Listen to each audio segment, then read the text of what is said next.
Sat down with Jason Allan from Allan Law for a conversation about estate planning for people that are getting ready to retire. And one of the topics we discussed is old wills, and specifically, if you have a will that you completed maybe 20, 30 years ago, how valid is that document? And the answer might surprise you. The will, once it's written, like Jason says, it's meant to outlast you. So if you pass away, the will outline how your assets are going to be distributed, the assets in your estate, anyways. And so if 30 years have passed since you drafted that document and you believe that some of your intentions or wishes have changed since then, it probably makes sense to sit down with an estate planning attorney and think about getting that will updated to reflect that. Because if you have intentions that aren't reflected in the will, the people that may come forward with those requests after the fact, I'm thinking about your beneficiaries, your children, members of your family. If it's not outlined in the estate documents and it's part of your estate, there's likely not going to be much that they can do. But we'll turn it over to my conversation with Jason Allan. Document ever become a factor when there's a will that's being challenged in the court system, where some child or some beneficiary or someone who believes their beneficiary comes in and says, I know that this will says that this is how things are supposed to go, but this thing is 30 years old. And I was told as recently as 2 years ago that I was going to get the grand piano, or I was going to get these pieces of art, or I was going to get this piece of property, like a cottage or something like that. So does age ever become a factor in those types of situations? And if so, how?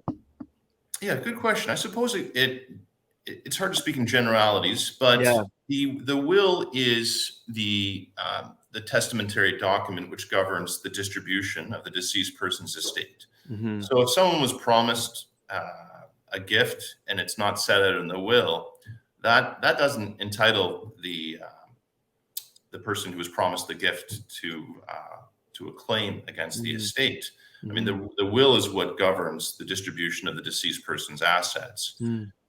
There are different types of claims that can arise. So it's hard to make a blanket statement that Sure. there are no claims that the disappointed beneficiary may have. Yeah. But that does happen. People sometimes neglect to update their wills. They may have told their children that they're going to change their plans and they want to Mm-hmm.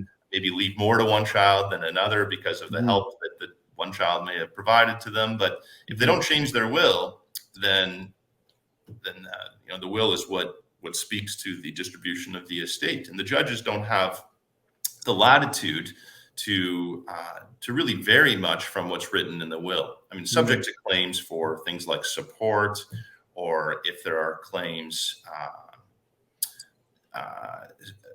say that a person has invested money or labor in the assets of the deceased person, Mm-hmm. and that's owing to them. Like there are claims that can arise that the disappointed beneficiary may be able to hang their hat on. So I don't want to just say that they would be totally out of luck, but the will is really what governs, and the fact that it may have been done 30 years ago is not really a ground to say it's no longer applicable or valid. And again,